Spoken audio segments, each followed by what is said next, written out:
"Who got you this ring?" James Alberto asked, his voice dangerously quiet as he stood over Nancy's desk, staring at the multifaceted emerald glittering on her finger. And Nancy realized her casino boss wasn't asking out of curiosity. The way his jaw locked, the way his hands gripped the edge of her desk hard enough to leave marks, this wasn't concern. This was a man about to lose control over a piece of jewelry that didn't belong to her. And just like that, the trap is set.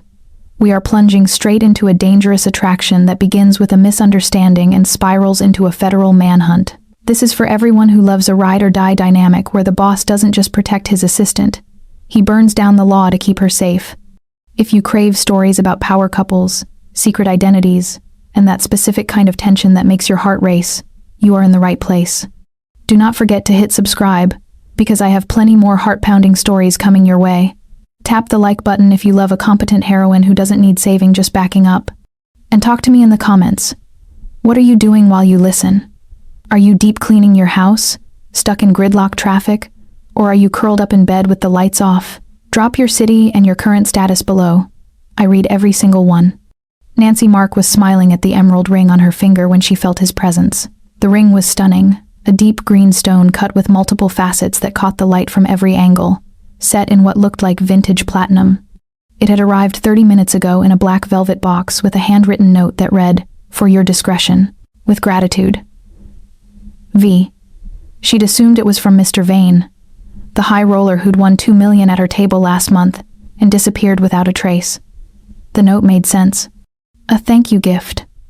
Clients did that sometimes in this world. She twisted her hand under the soft glow of her desk lamp, watching the emerald throw green fire across the polished mahogany. The casino hummed around her slot machines, chiming, distant laughter from the high-limit floor, the thick scent of expensive cigars and champagne drifting through the ventilation. Miami glittered beyond the panoramic glass walls. She felt valued, important. That's when his office door opened. Nancy looked up, her smile still in place, and felt it die on her lips. James Alberto stood in the doorway, perfectly still. He was dressed in one of his signature suits, charcoal gray today, tailored so precisely it moved with him like a second skin. At 36, he had the face of old money and new danger. Sharp cheekbones, a jaw that could cut glass, and eyes that missed nothing. He ran the Apex Casino like a kingdom, and everyone knew the truth. Miami whispered James Alberto wasn't just a businessman. He was a ghost in a three-piece suit. Right now, those lethal eyes were locked on her hand, not on her face, on the ring. "Mr. Alberto," she said carefully, "did you need something?" He didn't answer. Instead, he moved toward her with slow, deliberate steps. Each footfall was silent on the plush carpet, but Nancy felt every one like a drumbeat in her chest. When he reached her desk, he stopped. "Who got you this ring?" His voice was soft, lethally soft. Nancy blinked, heat creeping up her neck. "I'm sorry? The ring." He gestured to her hand. "Who sent it?" "A client," she said, keeping her voice steady. "Mr. Vane." "It's a thank you gift. Why?" His jaw tightened. It was the only crack in his perfect composure. "Mr. Vane doesn't exist, Nancy." Her heart stuttered. "What?" Nancy had been working at the Apex for 2 years. 2 years of managing the floor. 2 years of handling the black book, the ledger of illicit bets that no one else was allowed to touch. James Alberto had trusted her with secrets that could destroy empires, and in return, she'd given him flawless discretion. She knew every face that walked through those doors. The Apex wasn't just a casino. It was neutral ground. A place where the underworld came to negotiate, to broker deals, to settle debts without bloodshed. And Nancy was the keeper of it all. She'd felt it in the way James watched her, the way his voice softened when he said her name, the way he stood too close when they reviewed the ledgers at night. There was something between them, something unspoken, something they both pretended didn't exist because crossing that line meant destroying the careful balance they'd built. James leaned down, his hands bracing on either side of her desk, caging her in. The scent of his cologne, sandalwood, and something darker flooded her senses. His face was inches from hers, and for the first time in 2 years of working for him, she saw something she'd never seen before. Fear. Real, visceral fear. "That ring," he whispered, his eyes burning into hers, "isn't a gift. It's stolen federal evidence. And by wearing it, you just made yourself the most wanted woman in Florida." Nancy's breath caught. That's impossible. It's the emerald signet, stolen from the federal evidence lockup 3 days ago. Every agent in Miami is looking for it. He straightened, running a hand through his hair. Do you know what that makes you? By wearing it, you're the fence, the illegal seller. The FBI is watching, Nancy. They're waiting for you to hand it to someone. She looked down at her hand. The emerald glittered innocently. I'll take it off. No. His hand shot out, gripping her wrist before she could move. The contact sent electricity through her skin. You take that off, and every eye in this building knows the deal is dead. If you take it off, you destroy their evidence. If you keep it on, you cross state lines with stolen goods. Either way, you go to prison. His grip tightened. For life. Unless we figure out who set you up and why. Nancy's mind raced. Someone had targeted her specifically. Someone who knew James would never suspect her. Who would do this? She whispered. James's eyes darkened. Someone who wants me destroyed. Someone who knows that the fastest way to break me is to go through you. He released her wrist, but the heat of his touch lingered. Don't look at the bar. Don't look at the exit. There are 3 federal agents in this casino right now, and they're all watching you. If you panic, if you run, they move in. Nancy forced herself to breathe. So what do we do? James stepped back, his mask sliding into place. We play the game. We smile. We act like nothing's wrong, and we find out who sent that ring before midnight. He held out his hand. Walk with me onto the floor, Nancy. We have work to do. She looked at his outstretched hand, then at the emerald on her finger. But when she looked into James Alberto's eyes, she saw determination, protection, and beneath it all, something raw and desperate. He wasn't just trying to save himself. He was trying to save her. Nancy stood and placed her hand in his. The moment their skin touched, she felt the shift. The air between them crackled with something electric, something dangerous. James's fingers tightened around hers, and for a heartbeat, the world narrowed to just the 2 of them. Then he pulled her closer, his lips brushing her ear as he whispered, "Smile, Nancy. Because if you stop smiling, the 3 federal agents behind you will arrest us both, and I'll be damned if I let them take you from me." The casino floor hit Nancy like a wave of sound and light. James's hand was a brand on the small of her back, guiding her through the maze of gaming tables with possessive touch that made her skin burn. Every instinct screamed at her to run, to tear the ring off and throw it away. But James's warning kept echoing. If you panic, they move in. So she smiled. She nodded at the regulars. She let James steer her past the blackjack tables, past the roulette wheels, past the poker room where men in $1,000 suits played with millions. And all the while, she could feel eyes on her, watching, waiting. James pulled her into the shadowed corridor that led to the private elevators, and the moment they were out of sight, he spun her against the wall. His hands were on her shoulders, his face inches from hers, and the fear she'd seen in his office had transformed into something darker. Something that made her pulse race for entirely different reasons. "Listen to me very carefully," he said, his voice low and rough. "The man at the bar in the tan jacket. That's Agent Henderson, FBI. He's been working undercover for 3 months. If you take that ring off, Henderson's entire operation falls apart. He's waiting for you to complete the transaction, to hand it to someone. That's when he makes the arrest." Nancy's mind was spinning. "But I didn't agree to any transaction. It doesn't matter what you knew." James's grip tightened, his thumb brushing against her collarbone. "What matters is what you can prove. And right now, with that ring on your finger, you can't prove anything except that you're in possession of stolen federal evidence." His eyes searched hers. "Nancy, do you trust me? 2 years of working together. 2 years of late nights, and quiet moments and touches that lingered too long." "Yes," she whispered. "I trust you."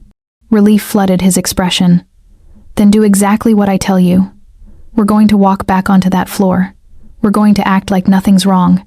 Henderson is going to approach us. He's going to want to see the ring up close. You're going to let him look, but you're not going to let him touch it. Understand?" Nancy nodded, though her heart was hammering. "What if he asks where I got it?" "You tell him the truth, that it was a gift from a grateful client. Mr. Vane." James's jaw tightened. "As long as we keep playing that card, we buy time." "Time for what?" To find out who really sent you that ring. James moved back into the corridor. Come on, we need to get to the security office. Nancy took his hand, and they stepped back onto the casino floor. The lights seemed brighter now, the sounds louder. James led her through the crowd with practiced ease, his body angled protectively, and Nancy realized this was what it felt like to have James Alberto on your side. It was intoxicating, terrifying, addictive.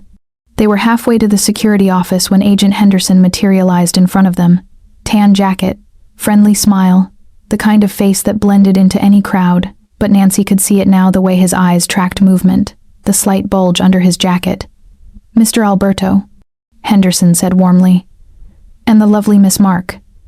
Working late tonight? Always, James replied casually. Nancy and I were just reviewing the quarterly reports. Henderson's gaze dropped to Nancy's hand, to the ring. His smile widened. That's a beautiful piece. Anniversary gift? Nancy felt James's hand tighten on her waist. A gift from a client, she said. Mr. Vane. He was very generous. Vane, Henderson repeated the name. I don't think I've met him. He prefers privacy. James cut in smoothly. High-limit player. Wins big. Tips bigger. He guided Nancy past Henderson. If you'll excuse us, we have work to finish. But Henderson stepped into their path. That's a rare cut. Emerald, isn't it? May I? The question was innocent, polite. But Nancy felt the trap in it. James's hand on her waist became a vice. I'm sure Miss Mark would love to show it off, he said, his voice carrying edge. But we're running late for a conference call. Perhaps another time. Henderson held his ground for one more second. Then he stepped aside. Of course. Beautiful ring, Miss Mark. Nancy didn't breathe until they were in the elevator. The moment the doors closed, her knees buckled. James caught her, his arms wrapping around her waist. She could feel his heart pounding, matching her own. You did good, he murmured into her hair. You were perfect. I was terrified, Nancy admitted. So was I. James's arms tightened around her. Nancy, he whispered, and the way he said her name made something inside her break open. She tilted her head back, meeting his eyes, and saw hunger reflected there. The elevator chimed, and the spell shattered. James released her, stepping back. The security office. We need to see who delivered that package. They stepped into the corridor, and James led her to the steel door marked private. He punched in a code, revealing a wall of monitors. Pull up the delivery logs from this morning, James ordered the security chief. Any packages delivered to Miss Mark's office. The monitor flickered with grainy footage. Nancy watched herself sign for the box with a smile, but the next frame made her blood run cold. The courier's hood slipped, and his face was visible. The security chief enhanced the image. Nancy heard James inhale sharply. Vincent, he breathed. That's Vincent. Nancy stared at the screen, at the face of James's corporate lawyer. Why would he do this? James was already moving. Because Vincent doesn't just want to take me down. He wants to take everything. He looked at Nancy. Vincent knows you're the only thing I have a blind spot for. He knew I wouldn't question a package addressed to you. The words hit Nancy hard. The only thing I have a blind spot for. James, she started, but he cut her off. Vincent is still in the building, in the VIP lounge, waiting for the raid. James's jaw clenched. We need to move. Now. Nancy's hand went to the ring, and that's when she felt it. The setting was loose. She twisted it, and there was a click. The emerald popped open. James, she said. The stone. It's fake. James froze, his eyes snapping to her hand. He crossed the distance in 2 strides, taking her hand in his fingers prying the emerald open. Inside the hollow setting was a tiny micro SD card. Nancy watched the color drain from his face. It's not the emerald they're after, he said. It's whatever's on this drive. The security chief slotted the card into his terminal. The monitor flickered with rows of files. Vincent's plea deal with the FBI. A confession framing James for embezzlement, using Nancy as the scapegoat. He's going to let the FBI arrest you, James said, his voice shaking. You're finished if they get this drive. You'll spend the rest of your life in prison. Nancy looked at the hollow setting, then at James. Then we don't let them get it. We turn this around. James stared at her, and something shifted in his expression. Pride, admiration, determination. You're right. We burn him to the ground. He pulled her close, his hand cupping the back of her neck. But Nancy, we're running out of time. It's 11:40 now. We have 20 minutes to get that ring off your finger and onto Vincent's before they breach the doors. Nancy felt the weight settle over her. 20 minutes to outsmart the FBI and save both their lives. She looked into James's eyes. Then let's move. James's lips curved into a dark smile. That's my girl, he said, and pulled her toward the door. His hand slid into hers, fingers interlacing in a grip that was possessive and grounding. The casino floor was even more crowded. James pulled her to a stop in the center of the high-limit lounge, the most visible spot. Nancy's breath caught. What are you doing? Buying time, James said. Then his hands came up to frame her face, his thumbs brushing her cheekbones. Nancy, I need you to trust me. One more time.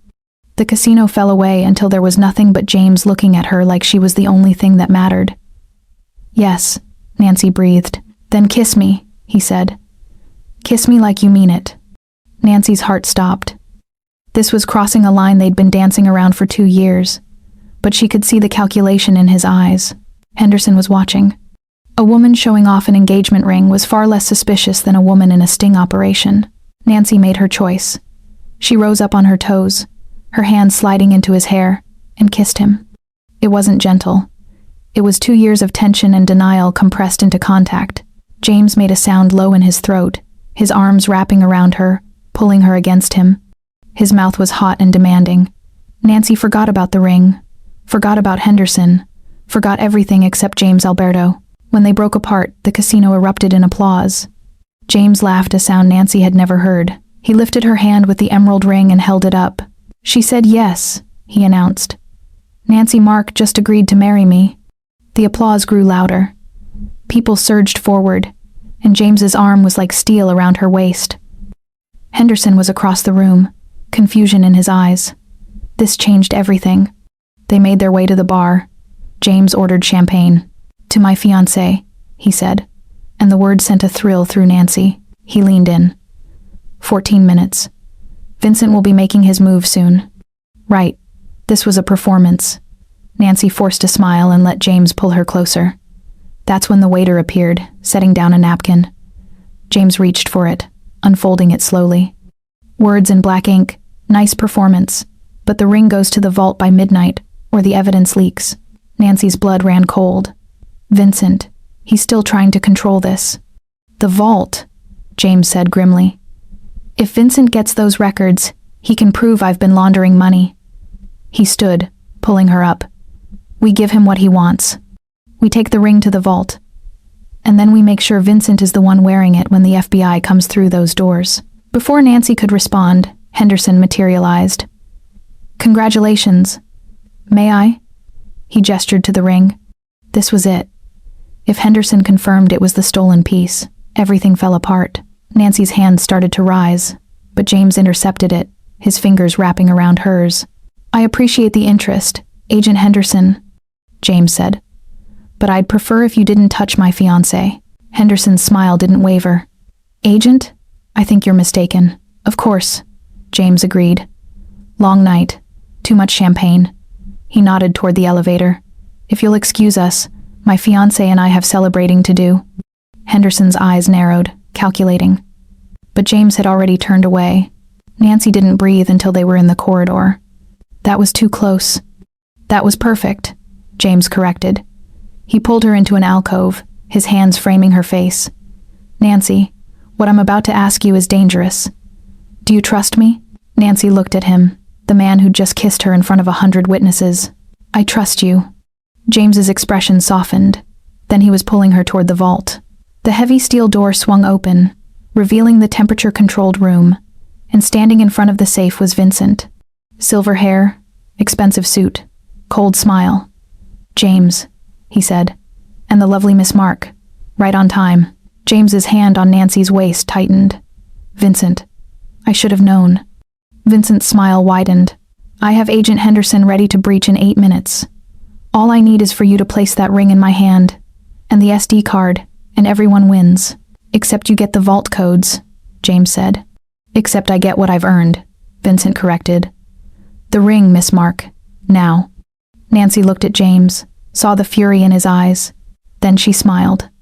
A dangerous smile she'd learned from James. Actually, Vincent, I have a better idea. She twisted the ring. The emerald popped open, revealing the empty setting. The SD card isn't here. We moved it, which means you're standing in front of a vault with no insurance and about 6 minutes before the FBI breaks down that door. Vincent's face went white. Where is it? Somewhere you'll never find it, James said. Walk out now, and we forget this happened. Stay, and when the FBI comes through, they'll find you trying to access a vault you have no authorization to enter. Vincent's hand went to his pocket. Nancy saw the gun. She screamed, but James was already moving, slamming Vincent against the wall. The gun clattered away. James's forearm was across Vincent's throat. You just threatened my fiancé. That's not something I forgive. Vincent gasped for air, face turning red. Nancy realized James wasn't going to stop. James, she said, her hand on his arm. We need him alive. James released Vincent slowly. The older man collapsed. James stepped over him, taking Nancy's hand. 4 minutes. We need to move. They stepped out, and James sealed the vault door. Vincent was trapped inside with no way out. The SD card, Nancy said. Where is it really? James pulled it from his pocket. Right here. He stepped closer. Nancy, when the FBI gets here, they're going to want answers. I need you to tell them I gave you that ring. That I proposed tonight. That it's a family heirloom. He pulled a document from his pocket. Provenance. Authentication. Everything to clear you. Nancy stared. James had planned this. You're making me your fiancé to save my life. I'm making you my fiancé because I can't stand the thought of you in prison, James corrected. And because for 2 years, I've been lying to myself about what you mean to me. His forehead pressed against hers. Nancy, when this is over, I'm going to ask you a question. I need to know if there's any chance you might say yes. Nancy's heart pounded. This wasn't strategy. This was real. Ask me now, she whispered. James, ask me now. James pulled back to look into her eyes. Nancy Mark, when this is over, will you really marry me? Not because of the FBI, not because of Vincent, but because you want to, because you choose me. The sound of battering rams echoed. The FBI was here. Nancy looked at James and made the easiest decision of her life. Yes, she said, and kissed him. Yes, I'll marry you. James kissed her back, desperate and claiming. When they broke apart, he smiled. Then let's go greet our guests. We have a wedding to plan and a lawyer to bury. The casino had descended into chaos. FBI agents swarmed through the entrance, weapons drawn, ordering patrons to the ground. Nancy felt James's hand anchoring her as they stood in the high-limit lounge, perfectly calm. Agent Henderson was at the front, badge held high. Nobody move. This is a federal investigation. James's thumb stroked Nancy's wrist. Steady, he murmured. Let him come to us. Henderson moved through the crowd, his team securing exits. When he reached them, he lowered his weapon. His eyes went to Nancy's hand, to the ring. Mr. Alberto, Miss Mark, I need you both to come with me. On what grounds? James asked politely. On the grounds that I have reasonable suspicion Miss Mark is in possession of stolen federal evidence. Henderson's eyes never left the emerald. I'm going to need you to remove that ring, Miss Mark. Slowly. Nancy's pulse spiked. This was it. If Henderson confirmed the ring was stolen, everything fell apart. I don't think so, James said, his voice dropping to that lethal softness. That ring is my property. A family heirloom. Unless you have a warrant, you have no legal right to touch it. Henderson's jaw tightened. Mr. Alberto, I don't think you understand. I understand perfectly, James replied. He pulled the authentication document from his pocket and handed it to Henderson. That ring has been in my family for 3 generations. It was my grandmother's. The provenance is documented and legal. I gave it to Nancy tonight when I proposed. You can examine it, but you're not taking it.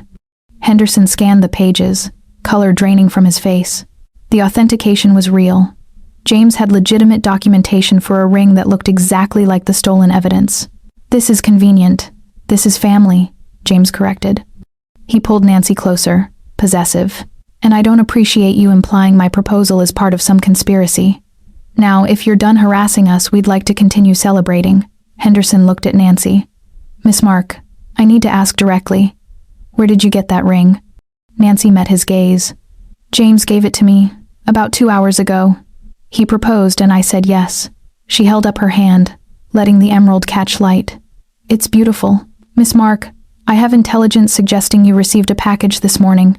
Can you explain that?" This was the trap. "I receive packages from clients all the time," Nancy said carefully. "This morning, I received a box with a decorative hairpin. Very thoughtful. It wasn't technically a lie. The box had contained jewelry, just not the engagement ring." Henderson's eyes narrowed, but he couldn't prove she was lying. There was commotion near the vault. An FBI agent was shouting, "Sir, situation in the vault. One male, armed, attempting to access restricted areas." Nancy watched Henderson's face as he processed. He'd come expecting to catch them. Instead, he'd found Vincent trying to break into the vault. Henderson's radio crackled. "Stay here," he ordered. "Don't move. Don't leave. We're not done." "Ah." He moved away, and Nancy felt James's tension ease. Phase 1 complete. Vincent is their problem now. But Nancy knew they weren't safe. Henderson was smart, determined. A well-dressed man approached Mr. Reeves, a high-limit regular. "Congratulations. May I see the ring?" Nancy's blood ran cold. This wasn't FBI. This was an innocent request. She couldn't refuse without looking suspicious. But if he examined it too closely, he might notice details. James shifted between her and Reeves. "Thank you. We're very happy, but we're dealing with this FBI situation. Perhaps another time?" Reeves nodded. "Of course." He started to turn, then paused. "Although I have to say, that's a remarkable stone. The cut is unusual. Almost looks like the piece in the news. The stolen emerald signet. You didn't happen to see that story?" The question hung like a noose. Reeves was a collector. He knew jewelry, and he'd just made the connection. James's expression didn't change. "I did see that story," he said pleasantly. "The emerald signet is 16th century Italian craftsmanship, museum quality." He lifted Nancy's hand. "This is a replica. My grandmother had it commissioned in the 1960 seconds because she loved the original. Beautiful, but not priceless." The lie was smooth, plausible. Reeves studied the ring, then smiled. "Clever woman, your grandmother. It's stunning. You're very fortunate, Miss Mark." He walked away, and Nancy's knees went weak. "That was too close." "That was perfect," James corrected. "He bought it. When Henderson starts asking around, he'll hear the same thing. That it's a family heirloom, a replica. They needed more distance." "We should go to your office," Nancy said, "where we can talk." James led her through the casino, past FBI agents, past Henderson, who watched with suspicion. The elevator carried them to the penthouse. The moment the doors closed, adrenaline crashed. Her hands shook. James was there, pulling her against his chest. "Breathe," he commanded. "You're safe. I've got you." But Nancy wasn't sure that was true. Vincent was in custody, but the stolen emerald was still out there. Until the FBI recovered it, they'd keep investigating. The elevator opened, and James guided her into his office. He locked the door and crossed to his desk, pulling up security feeds. "They're searching the vault, looking for the real emerald. They won't find it because it was never here. What do we do?" James turned to face her. "We wait. We let the FBI process Vincent. We let them realize they've been chasing the wrong target. Then we prove the ring is exactly what I said, a family heirloom. And if they don't believe us?" James's expression hardened. "Then we make them believe us." He pulled Nancy close, his hand cupping her neck, forehead pressing against hers. "I'm not losing you, Nancy. Not to the FBI. Not to Vincent. Not to anyone. Whatever it takes, we're walking out together." Nancy believed him. She could see it in his eyes. James Alberto would burn the city down before he let her go. She kissed him, pouring 2 years of longing into contact. James groaned, hands tightening, pulling her closer. For a moment, there was nothing but James, and the way he touched her like she was precious. Irreplaceable. His. When they broke apart, James rested his forehead against hers. After this is over, we're getting married. For real. Not as a cover, but because I want you to be mine in every way that matters. Nancy's heart clenched. James. I know the timing is terrible, but I need you to understand when I asked you to marry me downstairs, I meant it. I want you as my partner, my equal, my wife. Nancy saw the truth in his eyes. This wasn't strategy. This was James offering his heart. Ask me again, she whispered. When this is over, when we're safe, ask me again, and I'll give you the same answer. James's smile was devastating. That's a promise I'm holding you to. A knock shattered the moment. James opened the door to reveal Henderson, expression grim. Mr. Alberto, Miss Mark, I need a few more minutes. Nancy's stomach dropped. This wasn't over. As Henderson stepped into the office, eyes going to the ring, she realized the real fight was just beginning. Henderson walked into James's office like he owned it, cataloging every detail.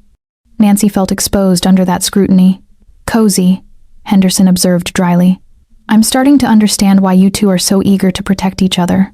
Get to the point, James said flatly. You're interrupting a private conversation. I'm interrupting a federal investigation. Henderson pulled out his phone, showing them a photograph.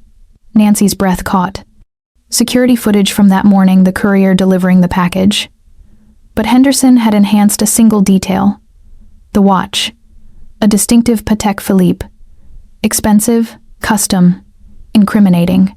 That's Vincent, Henderson said, watching their reactions. Your corporate lawyer. Want to explain how your lawyer ended up delivering a package to your floor manager the same day the emerald signet went missing? Nancy felt the trap closing. James moved between them. Vincent is a traitor. He's been planning this for months. He used Nancy because he knew she was the one person I wouldn't suspect. Henderson's expression didn't change. That's a nice story. Do you have proof? Henderson asked, his tone sharp. I don't need proof, James said calmly, though Nancy saw the tension in his shoulders. I have the truth. Vincent handles delicate matters for the casino. The fact that he dropped off a package for my fiancée is hardly a federal crime. It is if that package contained stolen evidence, Henderson countered. He stepped closer, invading James's personal space. Look, Alberto, I know you're playing a game. I know that ring on her finger isn't a family heirloom. But right now, Vincent is looking like the bigger fish. If you hand over the ring and whatever Vincent is using it for, I might be inclined to look the other way regarding your involvement. It was a tempting offer, but James didn't flinch. He knew that if he handed over the ring now, with the SD card inside framing Nancy, Henderson would arrest her the moment he read the files. They couldn't trust the FBI to see the truth. Not yet. I told you, James said, his voice cold. The ring is a family heirloom. It stays with Nancy. If you want Vincent, go find him. But you're not touching my fiancé. Henderson's jaw tightened. He studied them for a long, tense moment, weighing his options. He didn't have a warrant to seize the ring by force, not yet. I'm going to find Vincent, Henderson warned. And when I do, if I find out you're shielding him, or that you're holding on to evidence, I'm coming back, and I won't be asking nicely. He turned and walked out. The moment the door closed, Nancy let out a breath she'd been holding. He knows, she whispered. He knows it's the ring. James turned to her, his face grim. He suspects, which means we have less time than I thought. Henderson is going to tear this building apart looking for Vincent. We need to act before the FBI comes back with a warrant. What do we do? Nancy asked. James walked to the door and locked it. We finish this. Vincent thinks he has us trapped between the FBI and his blackmail. But he forgot who he's dealing with. He checked his watch. 11:45. We have 15 minutes until the shift change. 15 minutes to turn Vincent's trap into his coffin. James pulled Nancy close, his eyes searching hers. I need you to be strong for this next part, Nancy. Because what we're about to do, there's no going back. I'm with you, Nancy said, and she meant it. Whatever it is, I'm with you. James nodded, a dark, lethal determination settling over his features. Good, because we're going to the vault. And we're not just going to confront Vincent. We're going to frame him. James moved to his computer, pulling up the files from the SD card they had discovered earlier. He stared at the screen, his eyes scanning the documents that Vincent had intended to be Nancy's death warrant. He really thought of everything, James said, his voice low and dangerous. Bank transfers, offshore accounts linked to your name. He even doctored the logs from the black book to make it look like you were the one authorizing the illegal bets, not him. Nancy stood beside him, reading the file labeled Federal Plea Agreement, Vincent Caruso. He made a deal, she realized, horror washing over her. He's giving the FBI the Emerald Signet, or claiming to, and in exchange, he's handing them a bigger target, me. He's painting me as the mastermind behind the casino's money laundering. And if Henderson had forced you to give up that ring 5 minutes ago, James said, he would have found this card. He would have arrested you on the spot.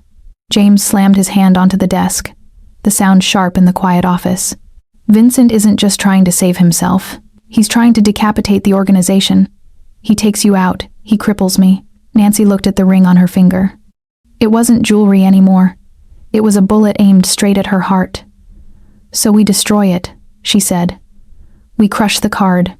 Throw the ring in the ocean. If we destroy it, it looks like guilt, James said, shaking his head. And Henderson will still come after you. No. James looked up, a lethal plan forming in his eyes. We don't destroy the evidence, Nancy. We redirect it. What do you mean? Nancy asked. Vincent is hiding in the VIP lounge, James said. He thinks he's safe. He thinks he's waiting for the FBI to arrest you so he can emerge as the cooperating witness. But we're going to change the narrative. He turned to her, his expression intense. Nancy, I need you to understand something before we leave this office.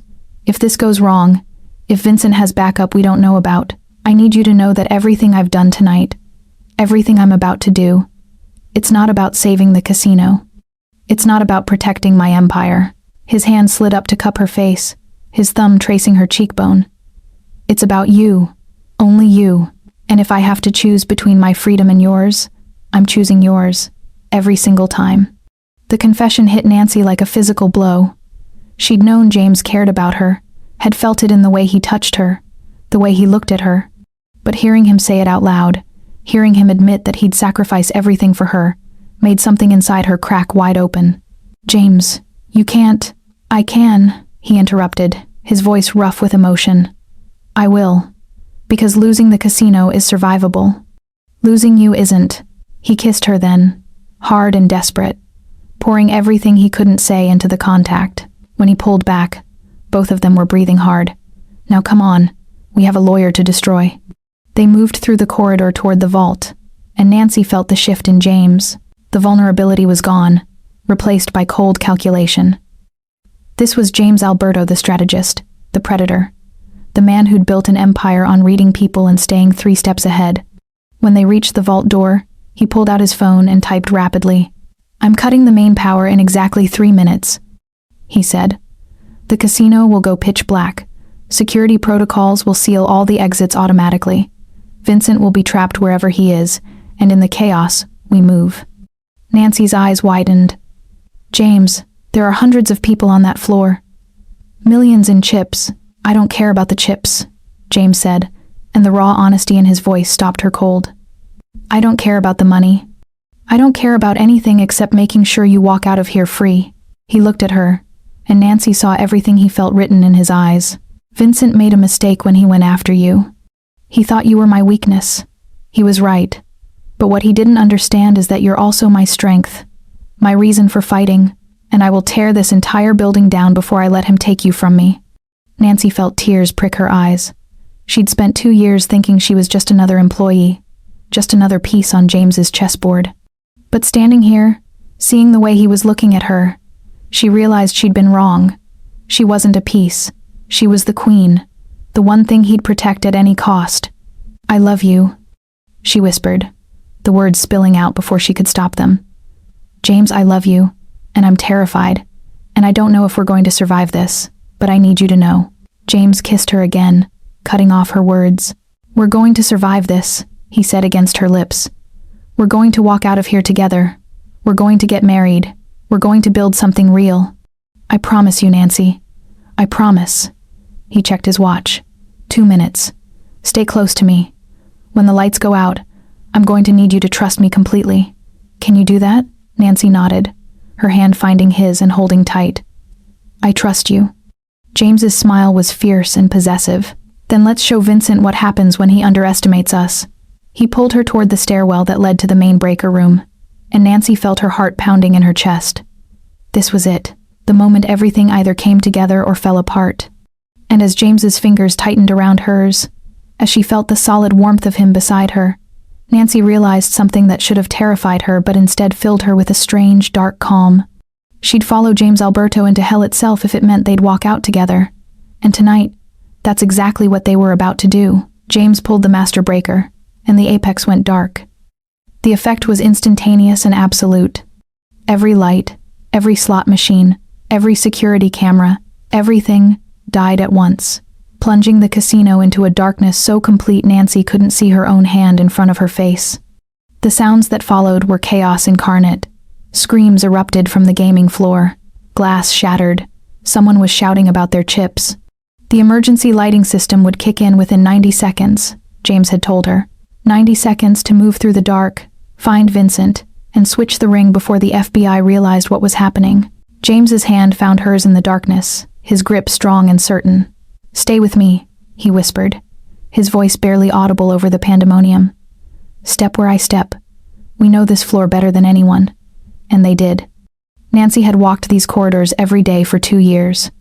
She knew every turn, every door, every obstacle. But knowing it in the light and navigating it in pitch darkness were two very different things.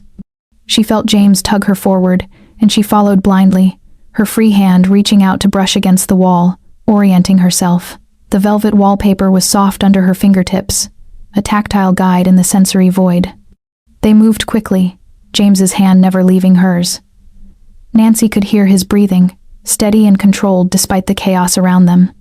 She could smell his cologne, sandalwood, and something darker, grounding her in the moment, her other senses sharpened in the absence of sight. She felt the change in air pressure as they passed through a doorway, heard the distant crash of what sounded like a roulette wheel being overturned, felt the brush of heavy curtains as they entered what she recognized as the VIP lounge. Vincent's here, James whispered, his lips against her ear. I can smell his cologne, bergamot and tobacco. He's near the bar. Nancy's heart hammered. How could James possibly know that in total darkness? But then she caught it too, the distinct scent of expensive cologne, out of place in the chaos. James released her hand, and Nancy felt a moment of panic at the loss of contact. Don't move, he commanded softly. I need both hands for this. Nancy stood frozen, her breathing shallow, every nerve on high alert. She heard movement to her left, a soft grunt, the sound of flesh hitting flesh. Vincent's voice terrified and confused. Who's there? James? James, is that you? There was genuine fear in his tone, and Nancy felt a dark satisfaction at hearing it. This was Vincent's nightmare, being trapped in the dark with a man he'd betrayed, a man who had every reason to want him dead. Hello, Vincent, James said, his voice soft and lethal in the darkness. Looking for something? There was a scuffle, and Nancy heard Vincent cry out. You're finished, James. The FBI has everything. They'll be here any second. The words cut off with a choked gasp, and Nancy knew James had him by the throat or the collar or something that made speaking impossible. Nancy, James called out, his voice still calm despite the violence Nancy knew he was inflicting. I need you to come here. Slowly, follow my voice. Nancy moved forward carefully, her hands outstretched, until she felt James's shoulder under her palm. His skin was warm through the fabric of his shirt, his muscles tense with controlled violence. The ring, he said. Take it off. Slowly. I need you to stay calm. If you panic, your finger will swell, and it won't come off. Nancy's hands were shaking as she reached for the emerald ring. In the darkness, she couldn't see what she was doing, could only feel. The metal was cold against her skin, made colder by the sweat of fear. She twisted it gently, but it didn't budge. Panic rose in her throat. It was stuck. After hours of wearing it, her finger had swollen just enough to trap the band. James, she whispered, her voice breaking. It won't come off. Breathe, James commanded, his voice cutting through her panic like a blade. Nancy, breathe. slow and deep. Think about something else. Think about tomorrow. Think about waking up next to me. Think about anything except that ring. His hand found hers in the darkness, his fingers covering hers, steadying them. Now try again. Gentle, don't force it. Nancy closed her eyes, not that it mattered in the dark, and forced herself to breathe, to relax. She thought about James's office at sunrise, thought about coffee and quiet conversations, thought about a future where this nightmare was just a story they'd tell. She felt her muscles unclench, felt the tension drain from her hand, and when she twisted the ring this time, it slid off smoothly, dropping into her palm. "Good girl," James murmured. And even in the terror of the moment, the praise sent warmth through Nancy's veins. "Now I need you to find Vincent's left hand. He's right in front of you." I'm holding his arms. Feel for his hand, and slide the ring onto his finger. Any finger. It doesn't matter which one. Nancy reached out blindly, her hands trembling. She felt fabric Vincent's expensive suit jacket, felt the rapid rise and fall of his chest as he struggled against James's hold. Then she found his hand, cold and clammy with fear. She grabbed his ring finger and forced the emerald ring onto it. It was too small, barely making it past his knuckle. But it was on. "Done," she whispered. "The SD card," James said. "It's in my pocket, left side. Take it and put it in Vincent's jacket pocket. Inside pocket, left side." Nancy's hands fumbled at James's jacket, found the small chip, and transferred it to Vincent's pocket. Her fingers brushed against something else there. Papers, maybe documents, but she didn't have time to investigate. The emergency lights flickered. Dim red illumination began to fill the space, just enough to see outlines and shapes. Nancy's eyes adjusted, and she saw them clearly for the first time. James had Vincent pressed against the bar, one hand around the older man's throat, the other restraining his arms. Vincent's face was red, his eyes wide with terror and rage. The emerald ring glinted on his finger. "Game over," James whispered, his voice deadly soft. "But the question is, Vincent, game over for who?" The sound of battering rams hitting the front doors echoed through the casino. The FBI was breaching, right on schedule. James released Vincent and stepped back, pulling Nancy with him. "We were never here," he said to Vincent. "You came to the VIP lounge to hide during the blackout. You have no idea how that ring got on your finger. You have no idea how that SD card got in your pocket. And if you try to say otherwise, I have security footage that will prove you're lying." It was a bluff. The cameras had been down during the blackout, but Vincent didn't know that. James pulled Nancy toward the exit, moving quickly through the red-lit corridors. They could hear the FBI flooding into the casino, could hear Agent Henderson shouting orders. "The roulette table," James said. "We were there when the lights went out. We stayed there during the chaos. We never moved." He grabbed a stack of chips from a nearby table, pressed them into Nancy's hands. "Play the part," bored, frustrated by the interruption. Nothing more. They emerged onto the main floor just as the full lights came back on. The casino was a disaster. Overturned tables, scattered chips, terrified patrons being corralled by FBI agents. But in the center of it all, at a roulette table that looked untouched by the chaos, sat James and Nancy. He was leaning back in his chair, looking mildly annoyed. She was stacking chips with steady hands, her face calm and composed. And when Agent Henderson's eyes found them across the room, Nancy saw the confusion flash across his face. They were supposed to be in the vault. They were supposed to be caught red-handed.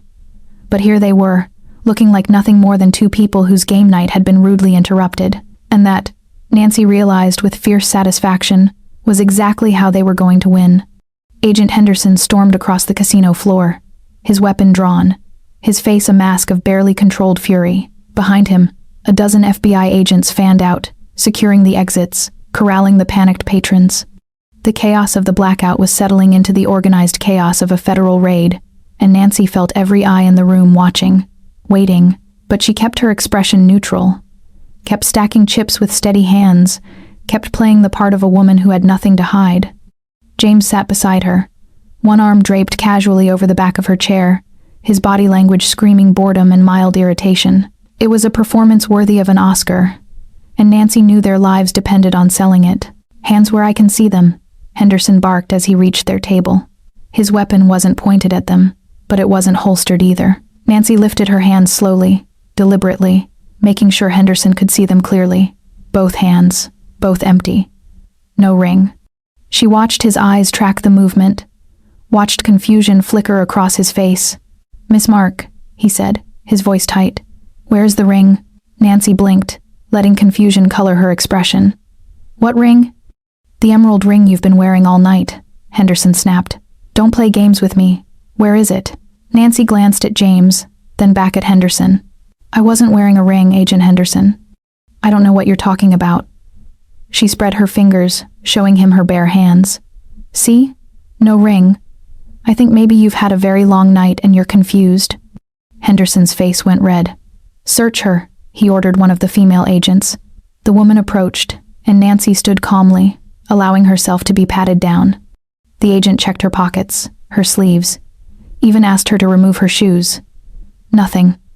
No ring, no evidence. The agent shook her head at Henderson. "She's clean, sir." "That's impossible," Henderson said. He turned to James. "You, stand up. Hands where I can see them." James complied with lazy grace, standing and raising his hands, his expression one of amused tolerance. "Agent Henderson, I'm starting to feel harassed. This is the second time tonight you've interrupted my evening with my fiancé. Is there a problem?" The emphasis on the word fiancé was subtle, but deliberate. A reminder of the engagement announcement that had complicated Henderson's entire operation. Henderson ignored him, directing his team to search James as well. Again, nothing. No ring, no SD card, no evidence of any kind. Nancy watched Henderson's confusion deepen into something close to panic. His entire operation had been based on catching them with the stolen emerald. Without it, he had nothing. "Where is Vincent?" Henderson demanded, looking around the casino floor. One of the agents spoke into his radio, then looked up. "Sir, we found someone in the VIP lounge. Male, approximately 50 years old, appears to be in distress." Henderson was moving before the agent finished speaking, and Nancy felt James's hand find hers under the table, squeezing gently.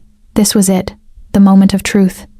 They followed Henderson to the VIP lounge, moving with the crowd of agents. Nancy's heart was pounding, but she kept her expression neutral, curious but not concerned.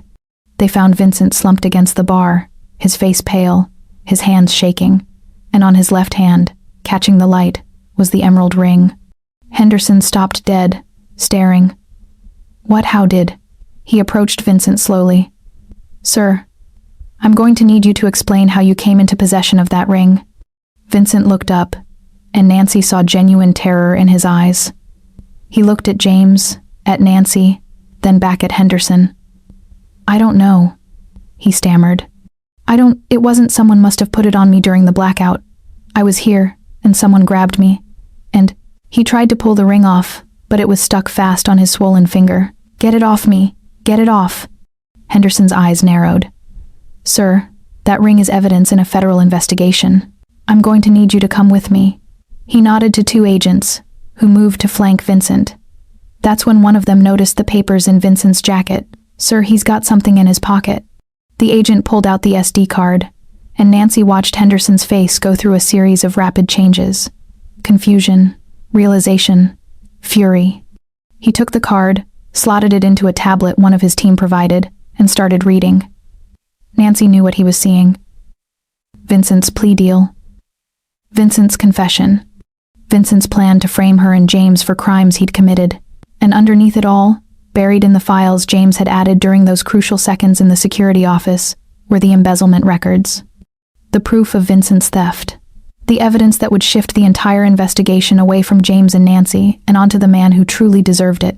"Vincent Caruso," Henderson said slowly, his voice deadly calm. "You're under arrest for embezzlement, conspiracy to commit fraud, and obstruction of justice." He nodded to his agents. "Take him," Vincent exploded. "No, you don't understand. I had a deal. I gave you James. I gave you everything." He was screaming now, struggling against the agents who were forcing his hands behind his back. "The ring, the emerald, it was supposed to be on her. On Nancy. She's the one. She's..." His words cut off as the agents wrestled him toward the exit, but his eyes never left James, burning with hatred and disbelief. Henderson stood very still, watching Vincent being dragged away. Then he turned to James and Nancy. "That was convenient," he said softly. "Almost too convenient. Vincent just happens to be the one caught with the evidence. Vincent just happens to have a confession on a drive in his pocket. You two just happen to be sitting calmly at a roulette table like none of this concerns you." "We were gambling," James said, his voice mild. "The lights went out. We stayed at our table. When the lights came back on, we were still at our table. I don't know what Vincent was doing in the VIP lounge, and frankly, Agent Henderson, I don't care. The man has clearly been embezzling from my casino, and I'm grateful you caught him." He put his arm around Nancy's waist, pulling her close. "Now if you don't mind, it's been a very long night, and I'd like to take my fiancé home." Henderson studied them for a long moment. Nancy could see the calculation happening behind his eyes. He knew something didn't add up. Knew they'd outmaneuvered him somehow. But he couldn't prove it. And without proof, all he had was a high-profile arrest of a corrupt lawyer, caught with stolen evidence and a confession to multiple felonies. It wasn't the arrest he'd wanted, but it was the arrest he was going to get. "You got lucky, Alberto," Henderson said finally. James's smile was all teeth. "Luck has nothing to do with it, Agent Henderson. I have the best floor manager in Miami." He looked at Nancy, and the heat in his gaze made her breath catch. "The best partner, the best woman I've ever known, and I'm not about to let anyone, FBI included, take her from me." He turned back to Henderson. "Are we free to go?" Henderson nodded curtly. "For now, but this isn't over. If I find any evidence that you were involved—" "You won't," James interrupted, "because we weren't. Now if you'll excuse us, we have celebrating to do." He led Nancy away, his hand warm and possessive on her waist, and Nancy felt the tension start to drain from her body. They'd done it. They'd survived. Vincent was in custody, the FBI was satisfied, and they were walking out together, free and clear. It shouldn't have been possible. But somehow, impossibly, they'd won. The sun was rising over Miami when Nancy and James finally made it back to his penthouse office. The casino below was closed for the night, the FBI having cleared out around 4 a.m. after processing Vincent and seizing what they needed. The cleaners were already at work, erasing the evidence of chaos, returning the apex to its usual pristine glory. But up here, in the quiet sanctuary of James's office, it was just the two of them, alone, safe, finally able to breathe. Nancy stood before the sheer expanse of glass, watching gold light spill across the city. She was exhausted, her body heavy with the adrenaline crash, but her mind was still racing. They'd pulled it off. Against all odds, they'd survived. Vincent was going to prison. The FBI had closed their investigation, and she was still here, still free, still standing next to the man who'd risked everything to save her. She felt James come up behind her, his hands settling on her shoulders, his warmth seeping into her back. "It's over," he said quietly. "It's really over." Nancy turned to face him, and for the first time all night, she saw James Alberto without the mask. No calculation, no strategy, no cold control. Just a man who looked exhausted and relieved, and absolutely terrified of how close he'd come to losing her. "You saved me," she whispered. "James, you saved my life." "You saved mine," he corrected. His hands came up to cup her face, his thumbs brushing away tears she hadn't realized were falling. "Nancy, when I saw that ring on your finger, when I realized what Vincent had done, I've never been that scared in my life. Not of the FBI, not of prison, but of losing you. Of watching them take you away and not being able to stop it." His voice broke, and Nancy saw the cracks in his armor widening. "I didn't realize how much I needed you until I thought you were gone. How much you'd become the center of everything. My reason for building this empire, my reason for protecting it. You." Nancy felt her own tears spill over. "I love you," she said again. The words easier this time. "I love you, and I don't want to pretend anymore. I don't want to act like this is just business. I don't want to keep my distance and be professional and pretend I don't feel what I feel." James kissed her, and it was different from all the other kisses they'd shared tonight. This wasn't performance. This wasn't strategy. This was real and raw and absolutely honest. "No more pretending," he agreed against her lips. "No more distance. No more professional boundaries. Just us. Just this." He pulled back, his eyes searching hers. "Nancy, I asked you a question earlier tonight. In the heat of the moment, with the FBI breathing down our necks, but I need to ask it again. Now, when we're safe, when we have time to think, when you can say no if you want to." Nancy's heart stuttered. She knew what was coming, knew this was the moment that would change everything. "Ask me," she whispered. James stepped back and crossed to his desk. He opened his personal safe, the one that held his most valuable possessions, and pulled out a small velvet box. When he returned to her, he didn't kneel. He just stood there, holding the box, looking at her like she was the most precious thing he'd ever seen. "No more flash," he said, opening the box. Inside was a ring. But it wasn't the emerald. It wasn't diamonds or platinum or anything that screamed wealth and power.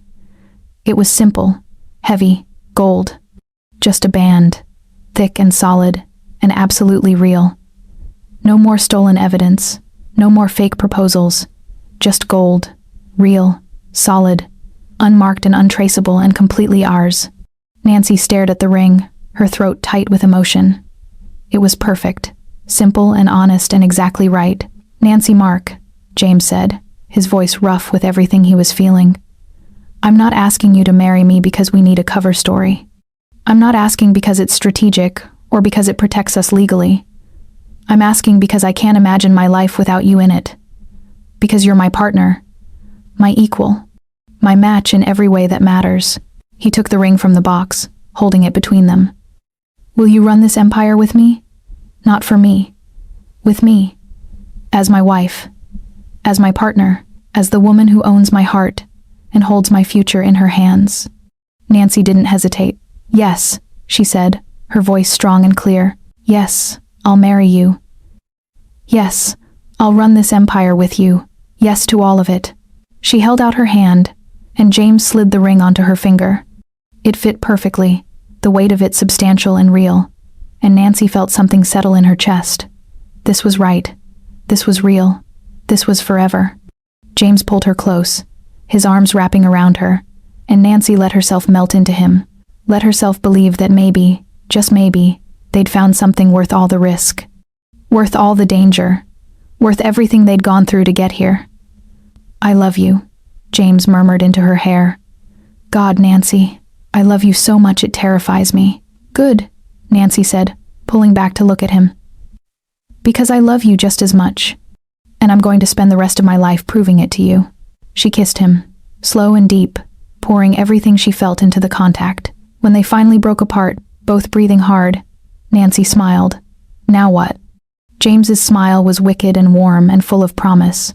"Now we build our future, together." He led her to his desk, and Nancy realized what he was doing. He pulled out his chair, the massive leather throne that was the seat of his power, and gestured for her to sit. "Your throne, Mrs. Alberto-to-be." Nancy sat, feeling the weight of the chair, the significance of the gesture. This wasn't just about marriage. This was about partnership, about James giving her equal standing in his empire, about trusting her with everything he'd built.